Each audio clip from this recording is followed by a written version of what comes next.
Well, good morning, my friend. Welcome to the Pastor's Podcast. It is good to have you with me on this Friday morning as we end out this week. And of course, last day of the work week for many.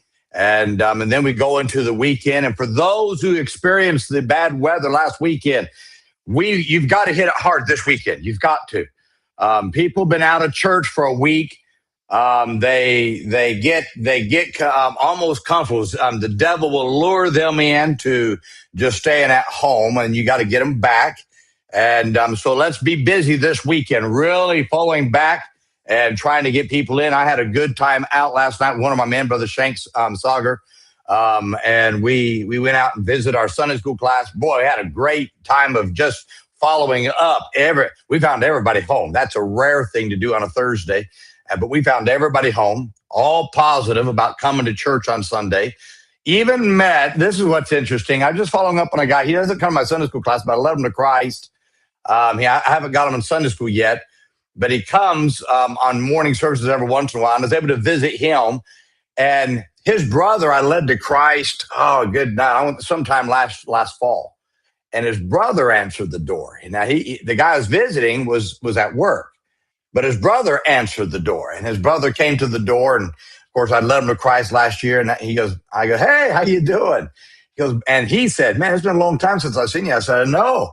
I said, you've not come to church yet. And he goes, you know what? He said, I got a job now. And he says, and I have a car. And he says, I can come to church on my own now. I said, then come. And he's planning on coming on Sunday and going to follow the Lord in believer's baptism. I talked to him even about that.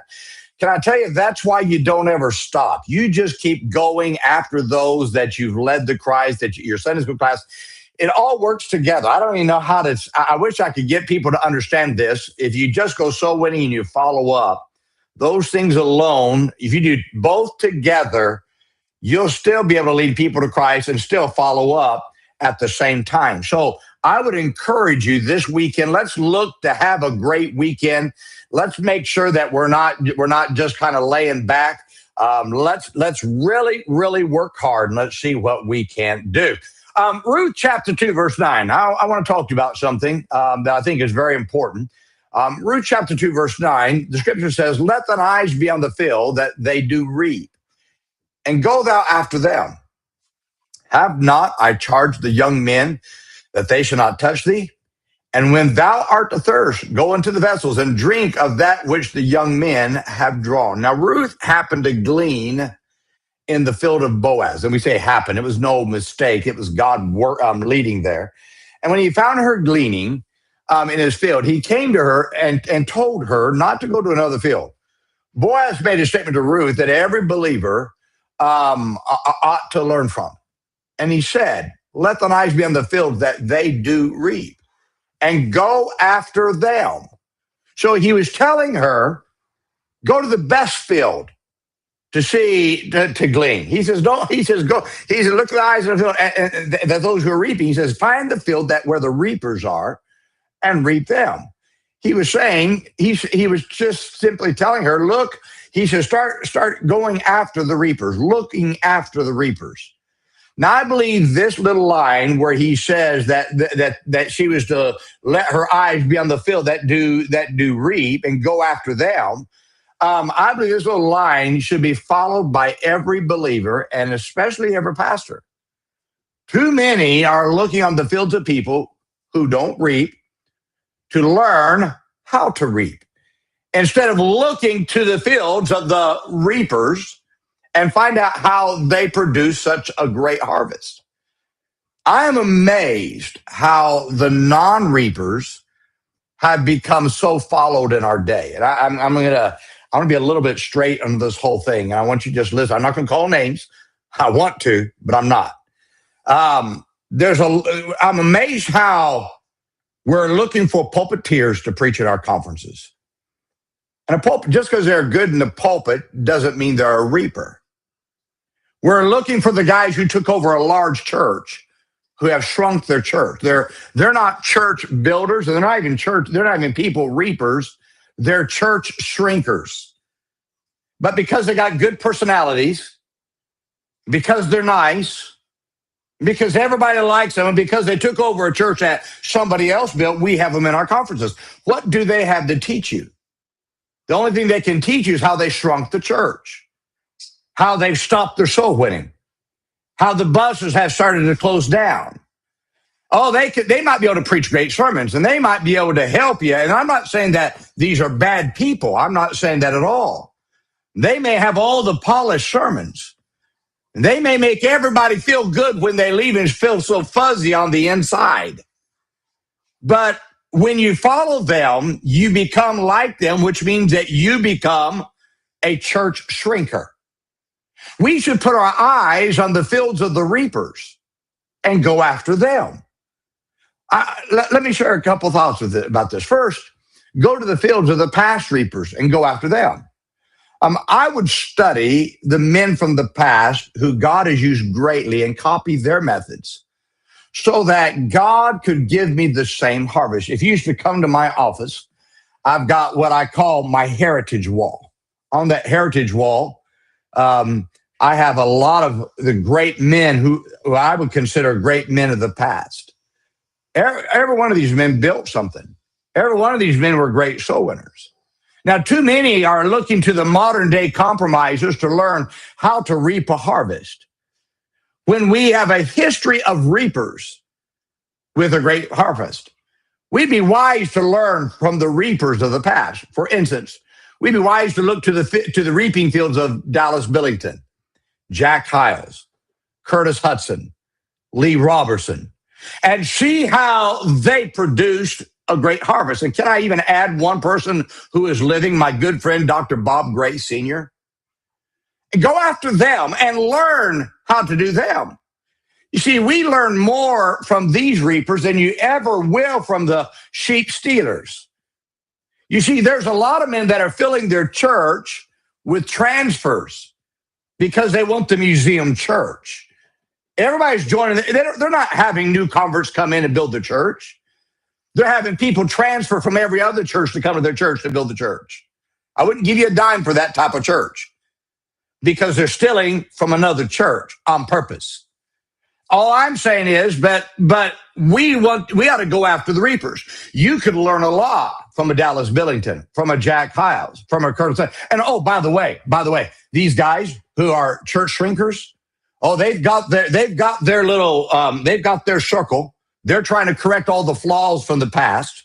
They're criticizing the soul winning methods of these men. They're out there they're throwing the past under board because they want to be followed. And I'm amazed that church builders, men who are soul winners, are having non-soul winners in their pulpit.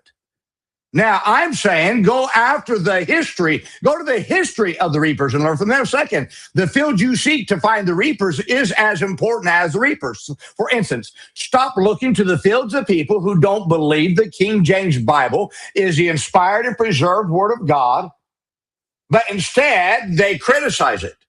Why are we going to these guys who, they got a large church, yeah, but they don't believe the King James Bible? And they criticize those of us. Why are we looking to the fields of the Calvinists who have larger churches, who've compromised the gospel? And really, if they believe what they believe, they're in hell right now. Why are we looking to John MacArthur, who, if John MacArthur believes what he preached, he's burning in hell right now? I know that's not a popular thing to say for some of you compromising preachers who think he's such a great guy. But when a guy says that the blood's at the foot of the cross and that's not important, I've got news for you. If he believes that, he's burning in hell. Now, I'm not trying to be mean or anything. I'm just telling you the truth. We're looking to the fields of the rock concerts and the bar scenes to figure out how to have the lighting in an auditorium, and we're trying to copy everybody else. The field you look to is critical, because if you look into the wrong field, you're going to reap a harvest of weeds and tares that are going to destroy that. They won't know what the gospel's all about. I'm amazed. Some of you guys need to get your brain and think about it for a little bit. Some of you guys, and I'm talking guys that were in my generation, and maybe just a little bit younger, you used to sit under Dr. Jack Hyles. You used to amen him. You used to say, boy, what a great guy. Now that he's been dead for 20 years, now you criticize him. Now you criticize his methods. Now you don't want anything to do with him because you've been at the wrong field. And because you're at the wrong field, you've changed your whole mindset. We're more interested in everything else than doing what the old timers have taught us. Well, you're worshiping man. Oh, shut up. You're just showing that you're ignorant. Your ignorance is leaking out. You took your brain when you say something like that. You could put it on a razor blade. It would look like a BB rolling down a 4-lane highway. Some of you guys, you're criticizing the past. Well, you're worshiping the past. No, oh yeah, just like you're worshiping some of the guys of the present. So let's not go down that road. These guys are idiots. The truth is, we all look to somebody. Every one of us do. That doesn't mean that we're worshiping them. That means we respect them and we're learning from them. We're looking to them because they're the field of the reapers. So listen to me. I'm going to go to the field of the past reapers. I'm not going to seek to find the reapers in another field. I want to make sure I'm looking at the right field. But third, go to the field of the present day reapers and go after them. So at some point, we've got to stop bringing pulpiteers to our pulpits who never go soul winning and say it's not their gift. And we've got to bring in the guys who are soul winners. Jesus said in John 4:38, I sent you to reap. He didn't send you to go out and say Jesus saves. He didn't send you to go out and just give a tract and say, I'm done. He sent you to reap. Now, how can we learn to reap from a preacher who never goes soul winning? You know, it'd be good. I would love for everybody who starts having preachers in, say, hey, can you tell me how many you've led to Christ in the past couple weeks?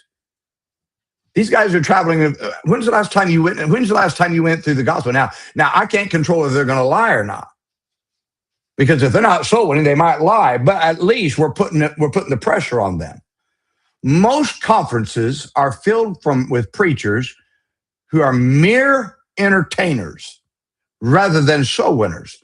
And then we wonder why we lose our nation. The only thing we learn from these conferences is how to entertain a crowd. I don't want to learn how to entertain a crowd. I want to learn how to reach the lost. I want to go to the fields and reap the harvest. We wonder why this generation is dying is because we've looked at entertainers. Let me illustrate. When I was younger and I sat under the ministry of Dr. Jack Hyles, Brother Hyles had church builders into his conference to preach. That's why he would have a Tom Malone. Did he and Tom Malone agree on everything? No, but Tom Malone was a church builder. He was a reaper. He was a soul winner. I remember a story Tom Malone told about how there's a guy down his street who said, would you please stop sending all your soul winners here? And he says, yeah, I promise you, I'll only once a year will I send somebody there to your door. And Tom Malone went to that man's door once a year, eventually led that man to Christ. I think of a story of Dr. Lee Robertson, who would send out letters to constantly to people in the area and inviting them to his church. And one man sent a letter back and said, please stop sending me the letters. Or called the church and said, please stop sending me the letters. And Dr. Robertson kept on sending him the letters. And that man eventually came to the church and got saved. By the way, Lee Robertson was a great soul winner too. Now, understand, I want to get around guys who are passionate soul winners. Guys, I want to go after the fields of the reapers. Now, we've got to get back to the day that we look after the fields of the reapers. If you are going to build a church, let's stop making our conferences the buddy system. And let's stop making our revival meetings the buddy system. Get a reaper in your church. Someone who is building something, someone who is a soul winner. Get them in your church because that's what's going to challenge you. I'm telling you, we have got too many guys who are professional speech givers. And that's what they are. If they're not a soul winner, they're giving a speech because the passion of Christ cannot come out, which was the Son of Man came to seek and to save that which was lost. So if we really want to have the passion of Christ in our church, get soul winners in your church. Stop getting psychiatrists. Stop getting the feel-good guys. We're too worried about all this. Get a soul winner in. That's the difference between the past and now. The past, they invited soul winners. You look at Lee Robertson, he'd bring in soul winners. You look at Tom Malone, bring in soul winners. Brother Howes, bring in soul winners. And that's why, because soul winners, iron sharpeneth iron. But if you get, but if you bring in a dull knife to come to try to sharpen you, it's going to dull you. So I'm saying, let's get around the soul winners. Let's look after the fields of the reapers and let's learn from them. And I promise you this, if we start doing this in our churches, we could have a great revival in America and we could see our churches become the largest churches again instead of the rock and roll churches. So let's do our best, look after the fields of the reapers, and let's try to reap the lost for Jesus Christ. Well, my friend, I hope this is a challenge to you today. Now, let's remember this weekend, be good to everyone.